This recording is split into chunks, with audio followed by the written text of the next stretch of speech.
저는 30대 중반의 여자입니다.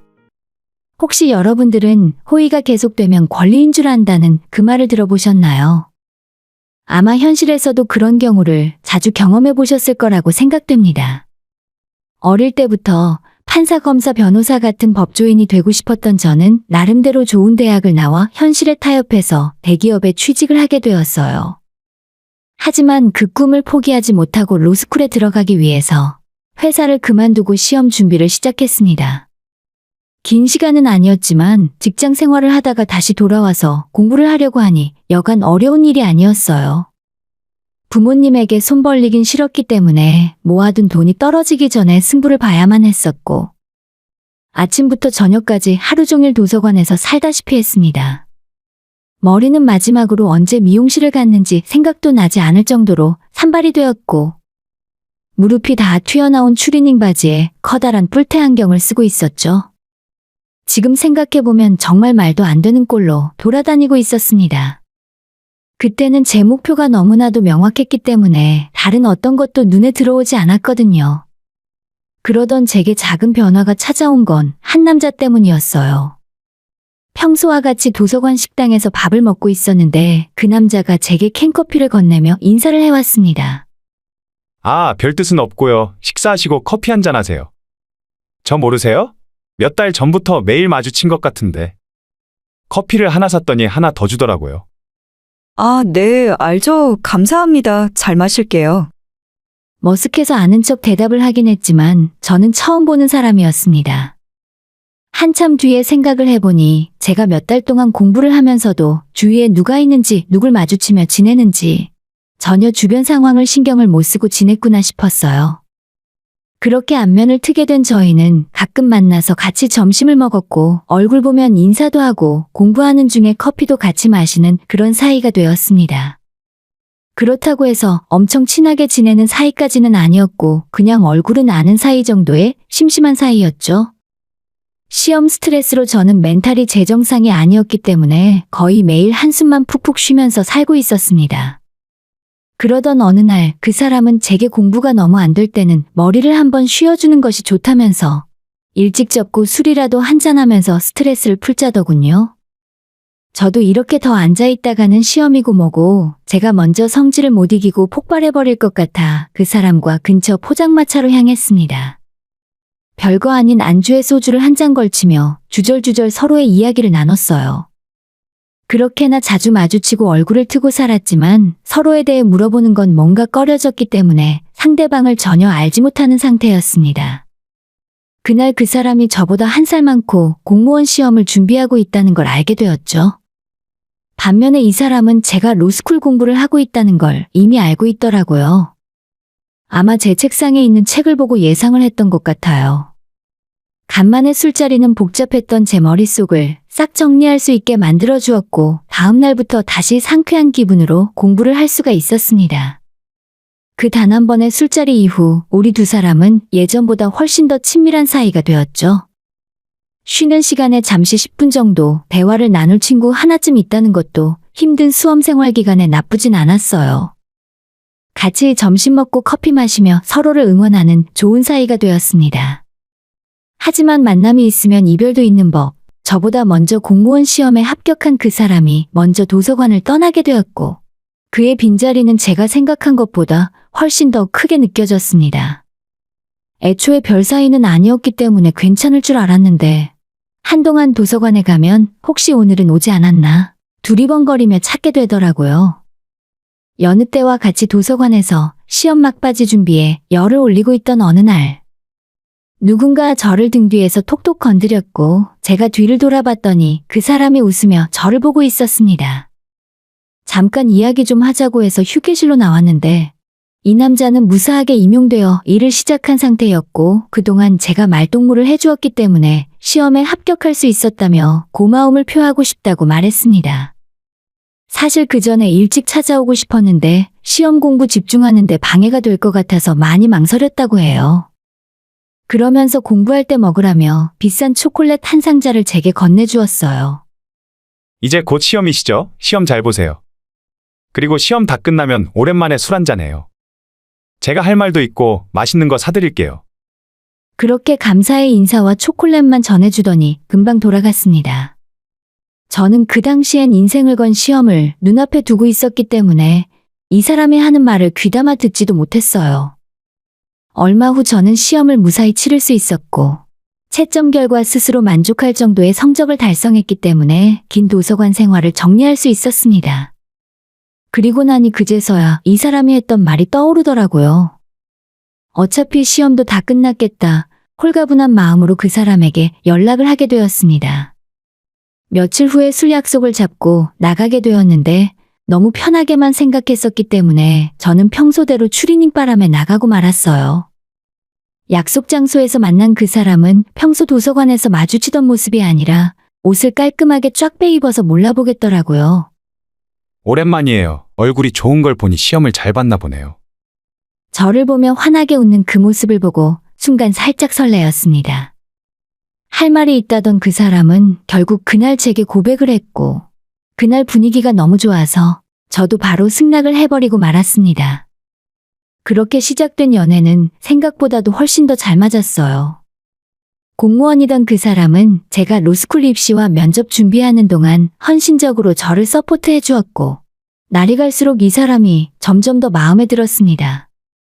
사실 그때는 아직 입시도 끝나지 않은 상황이었고 제가 로스쿨에 들어간다고 해도 당장 돈을 버는 게 아니라 몇 년 더 공부를 해야 하는 입장이라서 솔직히 연애가 부담스러운 것도 사실이었어요.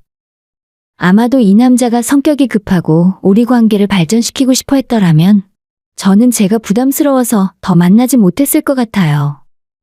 하지만 매 순간 저를 배려해주고 묵묵하게 뒷바라지해주며 기다려주었기 때문에 이 사람을 보며 저는 더 크게 동기부여가 되었습니다. 다행히 저는 로스쿨에 최종 합격해서 다시 공부를 시작하게 되었고 생각보다도 훨씬 많은 공부량 때문에 엄청난 압박감에 시달렸어요. 하지만 이 사람이 힘들어하는 제게 버팀목이 되어주었고 얼마 후 자기가 끝까지 제 뒷바라지를 해주고 싶다며 프로포즈를 하더라고요. 조금 빠른 게 아닌가 싶었지만 저도 언젠간 이 남자랑 결혼을 할 건데 그 시간을 몇 년 서두른들 뭐가 크게 다르겠냐 하는 생각도 들었죠. 로스쿨에서 가장 정신없이 바쁘다는 2학년 과정을 마치고 저희는 결혼을 하게 되었습니다. 동네에서 나름대로 유명한 숯불 돼지갈비집을 운영하시던 시부모님께서는 결혼 전부터 제게 잘 먹고 다녀야 공부도 잘 된다면서 매번 저를 불러 갈비를 먹여주시며 응원을 해주셨어요. 고작 로스쿨 학생 신분이었는데 그런 저를 항상 변호사 며느리라고 하시며 좋아해 주셨죠. 결혼 이후로 마음이 안정되고 든든한 버팀목이 있어서 그런지 공부도 훨씬 더 잘할 수 있었고 무사히 나머지 과정을 다 끝마칠 수 있었습니다. 그렇게 변호사가 된 저는 양가 부모님의 자랑이자 남편에게도 자랑이 되었어요. 하지만 정작 저는 변호사가 된 이후로 주위 사람들을 제대로 챙기지 못할 만큼 엄청나게 바쁘게 살았습니다. 제가 취직한 곳이 이름만 들으면 알만한 대형 로펌은 아니지만 꽤나 굵직한 사건을 많이 맡아보는 내실 있는 곳에 취직을 하게 되었어요. 크고 작은 일을 제가 맡아 처리하게 되면서 퇴근을 하는 날보다 간이 침대를 사무실에 펴고 날밤을 지새는 경우가 더 많을 지경이었죠. 시댁에 있는 행사에도 제대로 참석하지 못했고 남편과 시부모님에게 항상 죄송한 마음뿐이었습니다. 그래서 무언가 보답을 해드리고 싶었기 때문에 남편과 상의해서 한 번도 해외여행을 가본 적 없는 시부모님을 위해 동남아 여행 패키지를 준비했어요. 하지만 현실적으로 어머님 아버님이 가게를 운영하시는데 4박 5일 동안 사장 내외가 가게를 비우는 건 너무나도 큰 일이었기 때문에 선뜻 결정을 못하고 망설이고 계시더라고요. 그런 사정을 전해들은 저희 친정엄마가 당신이 도와주겠다며 자진하셨습니다. 저희 엄마도 젊을 때 식당을 해본 적이 있기 때문에 며칠 정도는 충분히 맡아서 운영하실 실력은 되셨어요. 어차피 갈비양념이야 시부모님이 만들어 놓고 가실 테고 밑반찬은 일하시는 여사님들이 알아서 준비하실 수 있으니 저희 엄마는 전체적으로 돌아가는 것만 봐줘도 될 것 같았거든요. 시부모님 두 분이 젊은 시절부터 갈비찜만 하시느라 가장 오래 쉬어본 적이 단 이틀이었고 신혼여행을 제외하면 제주도에도 한 번 가본 적 없이 사셨다고 들었어요. 그런 소식을 들은 친정엄마가 시부모를 도와주고 싶은 마음이 생기셨나 봅니다. 그렇게 엄마가 며칠 동안 가게 일을 봐주시게 되었고, 시부모님은 4박 5일의 해외여행을 무사히 잘 다녀오시게 되었죠. 저도 며느리로서 뭔가 하나 했구나 하는 생각이 들어 뿌듯했었는데, 저희 엄마가 좋은 마음으로 했던 호의가 나중에 어떻게 돌아오게 될지 그때까지는 전혀 상상도 못했습니다. 그 이후로도 바쁜 나날은 이어졌고 돈은 많이 벌 수 있었지만 시간이 없었어요. 식구들에게 제 성의를 금전적으로밖에 표현 못하는 날이 이어지자 처음엔 괜찮다며 제가 주는 선물을 거절하던 시댁 식구들도 시간이 갈수록 요구사항이 점점 늘어갔습니다. 아가, 너 바쁜데 연락해서 미안하다. 내가 지금 친구들 모임에 나왔는데 우리 며느리가 잘 나가는 변호사라고 하니까 다들 안 믿잖아. 내 친구들한테 인사도 할 겸 너가 오늘 여기 식비 좀 계산해주면 안 될까? 이것저것 사달라고 하시는 것도 많았고 이런 식으로 어머님 아버님이 본인들의 자랑을 위해서 저를 이용하시는 적도 한두 번이 아니었죠. 밥값 계산하는 게 큰일은 아니었지만 저와 미리 상의도 없이 당연하듯 식사비 계산이나 필요한 걸 사달라 하는 시부모님의 태도가 조금 신경 쓰이기 시작했습니다. 이대로 가면 가족들끼리 맘상하는 일이 생기겠다 싶어 며칠 후에 쉬는 날을 이용해 어머님 댁에 들러 제 생각을 말씀드렸어요. 어머님 죄송한데 앞으로 이런 부탁은 조금 자제해 주셨으면 좋겠어요. 사전에 아무런 말씀도 없이 이러시니까 곤란한 경우가 한두 번이 아니에요. 얘 말하는 것 좀 봐라. 시애미가 친구들 모임에 며느리 자랑 좀 했기로써니 그게 뭐 큰일이라고. 너 하나 변호사 만들려고 우리 식구들이 얼마나 고생했는 줄 몰라?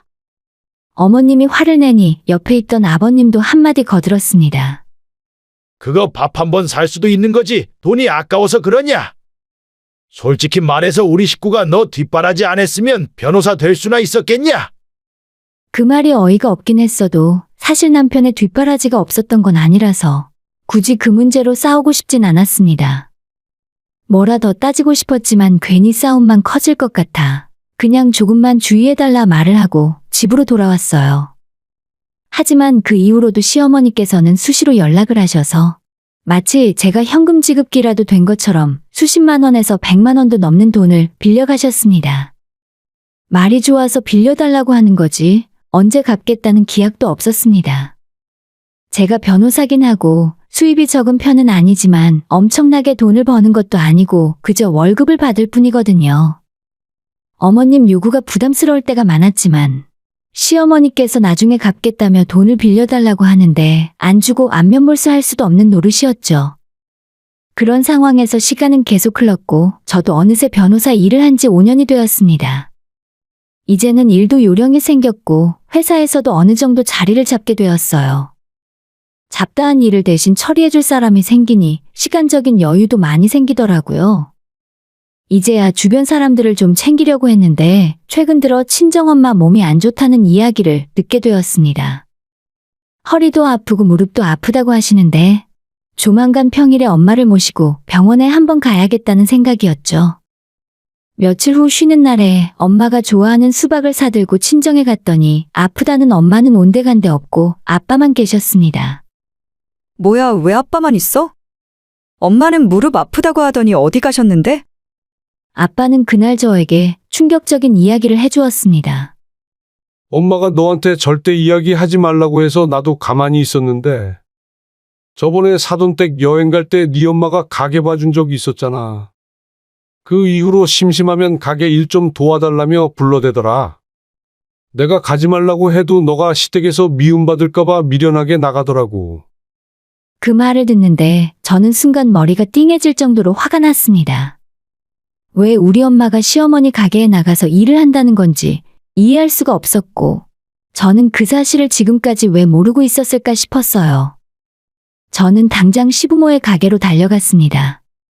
점심시간이 거의 끝나가는 상황이었는데 시어머니는 카운터에 앉아 있었고 우리 엄마가 주방 한 구석에서 하얀 고무장갑을 끼고 설거지를 하고 있더라고요. 응? 너가 이 시간에 여긴 웬일이야? 아, 너희 엄마 찾으러 왔어? 오늘 낮에 일하는 아줌마 하나가 못 나온다고 연락이 왔지 뭐냐? 사돈댁이 언제든지 나와서 도와줄 수 있으니 얼마나 든든한지 몰라. 저를 보고 아무렇지도 않게 헛소리를 하는 시어머니에게 소리를 버럭 질러버렸습니다. 왜 우리 엄마가 여기에서 설거지를 하고 있어요? 어머님이 시키셨어요? 아직 홀에 손님이 몇 테이블 있었는데 제가 소리를 빽하고 지르자 갑자기 일순간에 다들 조용해졌어요. 주방에 있던 엄마가 제 목소리를 듣고 깜짝 놀라 뛰어나와서 오히려 저를 말리며 가게 밖으로 끌고 나갔습니다. 내가 나온다고 했어. 내가 나와서 돕겠다고 한 거야. 그만해. 엄마가 저를 말렸지만 이미 제 눈이 완전 뒤집어진 상태였습니다. 마치 저 때문에 이 고생을 하는 것 같아서 죄송한 마음에 눈물도 펑펑 흐르더군요. 일단 저는 엄마를 모시고 집으로 다시 데려다 드렸습니다. 내가 이때까지 뭘 위해서 살아온 건지, 변호사 일을 하며 남 억울한 일 힘든 일 도와주며 살았는데 정작 내 부모가 이런 꼴을 당하며 살고 있는 줄은 전혀 몰랐죠. 엄마가 기껏 이런 꼴을 당할 줄 알았다면 변호사고 뭐고 하지 않았을 거예요. 이건 도저히 그냥 넘어갈 수 있는 일이 아니라고 생각했습니다. 엄마를 모셔드리고 저는 다시 가게로 달려갔고 제가 한바탕 뒤집어 놓은 걸 들었는지 시아버지와 남편도 가게에 나와 있었습니다. 어머님 저한테 설명 좀 해보세요. 왜 우리 엄마가 주방에서 설거지를 하고 있었냐니까요. 아니, 아까도 이야기했잖아. 우리 주방 아줌마 하나가 오늘 못 나온다고 해서 주말인데 손님도 많고 사돈한테 도와달라고 부탁한 거야. 내가 공짜로 부려먹는 것도 아니고 왔다 갔다 차비는 챙겨드렸다. 나중에 알게 된 일이지만 시어머니가 우리 엄마한테 차비랍시고 챙겨주는 돈이 겨우 하루에 10,000원이었어요. 가게가 가장 바쁜 시간에 불러서 4-5시간씩 일을 시켰으면서 고작 10,000원 주고 부려먹었다니 진짜 눈이 뒤집힐 것 같았습니다. 어머님의 말만 듣고 있어도 화를 참기 어려웠는데 옆에서 아버님까지 똑같은 소리를 해댔습니다. 진짜 너도 너무하는 거 아니냐? 집에서 놀고 있는 사돈댁 불러서 운동도 시키고 용돈도 주는데 고마워하지는 못할 망정 대체 뭐가 문제야? 너는 위아래도 없냐? 하지만 정말 저를 화나게 했던 건 언제나 제 편을 들어줄 것 같았던 남편이 이번에는 자기 부모 편을 들고 있었던 거죠. 당신도 이제 그만 좀 해. 아무리 화가 나도 그렇지. 우리 엄마 가게에 손님도 있는데 그게 뭐 하는 짓이야? 돈 적게 줘서 그래? 대체 얼마를 원하는데? 내가 장모님한테 그 돈 주면 될 거 아냐?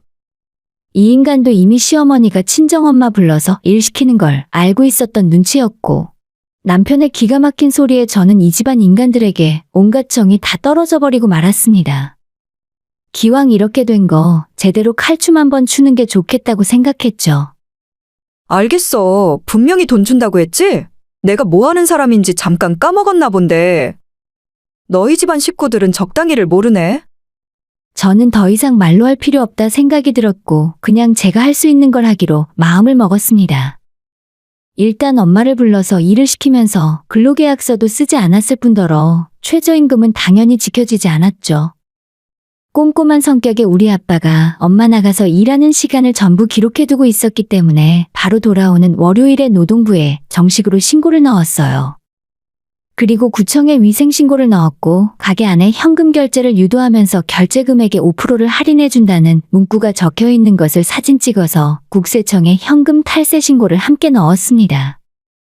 남편이 뒤늦게 이 사실을 알게 됐고 가족끼리 치사하게 어떻게 이러냐며 자기 식구들이 제가 변호사 되도록 뒷바라지 다 해줬는데 은혜를 원수로 갚는다 하더라고요. 뒷바라지? 당신 엄마 가게에서 갈비 몇 번 얻어먹은 거? 그거 얼만데? 내가 돈으로 줄게. 공부하는 내내 내 돈으로 했고 친정에서 학비랑 생활비 지원을 받으면 받았지 당신 네 식구들한테 돈 한 푼 받은 적이 없어. 말은 똑바로 해. 매번 뒷바라지 해줬다고 하는데 대체 뭘 해준 건데? 저는 남편에게 이혼을 선언했고 그제서야 상황의 심각성을 깨달았는지 일단 저보고 진정을 좀 하라더군요. 어차피 남편과 이혼하는 마당에 예전부터 어머님이 저한테 50만 원, 100만 원씩 빌려달라고 해서 가져간 돈까지 전부 하나하나 찾아서 대여금 반환 청구 소송까지 함께 진행했습니다. 당연히 그간의 이자까지 넉넉하게 얹어서 내용 증명을 보냈어요. 어머님이 이게 무슨 돈이냐며 자기가 언제 돈을 빌렸냐고 잡아떼더라고요.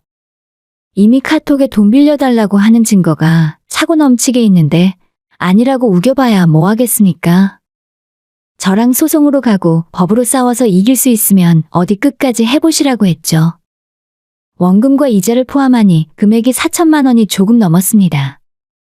저희 엄마한테 줄 돈 2,500까지 함께 한 푼도 깎아주지 않고 이혼하기 전에 전부 받아내고 말았습니다. 남편과는 다행히 소송까지 가는 일 없이 협의 이혼으로 끝냈어요. 같이 살 때는 몰랐는데 헤어지고 나니 뭐 저런 인간들이 다 있나 싶더라고요. 그동안 바쁘다는 핑계로 엄마가 사돈 가게에서 불판을 닦고 있는 줄도 몰랐던 제 자신이 너무 미웠고 제 걱정 때문에 아내도 될 일까지 하며 제대로 된 보상도 받지 못한 엄마에게 너무 미안한 마음이 들었습니다. 이제 다 끝났고 앞으로는 친정집에 못했던 효도하면서 제 할 일 열심히 하고 살아야겠어요.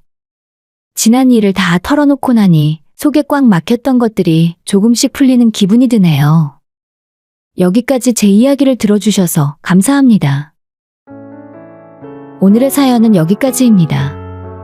구독과 좋아요, 알림 설정 부탁드려요. 다들 행복하시고 좋은 하루 되세요.